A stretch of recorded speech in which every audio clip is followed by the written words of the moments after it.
کمیته ولایت‌های فوق‌العاده تاجیکستان خبر داد که نیمه دوم روز 19 اکتبر سال 2022 ساعت 17:09 دقیقه بارشات شدید باعث آمدن سیل در کیلومتر 322 راه بین المللی دوشنبه در واز رخ شده است.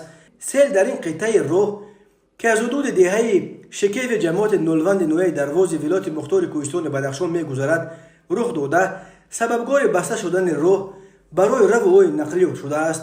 کمیته ولایت‌های فوق‌العاده گفت با کوشش کارمندان وزارت نقلیات و جلب تکنیک عاقبت‌های آفت طبیعی زود رفع گردیده راه الکی ساعت 19:05 دقیقه دوباره باز کرده شد. بنا به خبر دیگر این کمیته شام 19 اکتبر ساعت 18:58 دقیقه به قسمت نوبداری آن یک ساکن کوچه به نام رحمان نبی شهر دوشنبه زنگ زده خبر داده است که در پی بارشات شدید حولیش را آب پر کرده است و آب حالا به تاخانه خانه‌اش ریخته ایستاده است.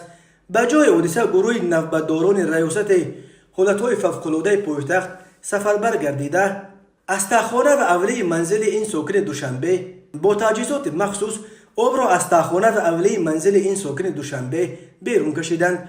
گفته می شود کسی در این حادثه آسیب ندیده است. هواشناسان تاجیک از قبل هشدار داده بودند که آب و هوا در جمهوری از 18 تا 20 اکتبر یک بار بد می شود و در این روزها در وادی‌ها باران و در کوه‌ها باریدن برف پیش بینی کرده می شود. روز 18 اکتبر در قسمت‌های کوهستانی راه دوشنبه خوجند چنوخ از جمله در غرب شهرستان برف اول زد. فیلیال شرکت اینوایتد رود سولوشنز التدا در تاجیکستان که مسئولیت نگهبانی و پولچینی در این یگانه راه پولکی جمهوری و هم یگانه راه زمینی بین شمال تاجیکستان و باقی قلمرو آن تصدیق کرد که برف و باران رفع نقلیات را در این شهرها دچار مشکل کرده است، ولی راه برای رفع آب باز است. اما شرکت از رانندگان خواسته است که در راه خیلی احتیاط کنند و هوشیار باشند چون که احتمال سنگریزی و فرآمدن سیل‌ها هنوز زیاد است.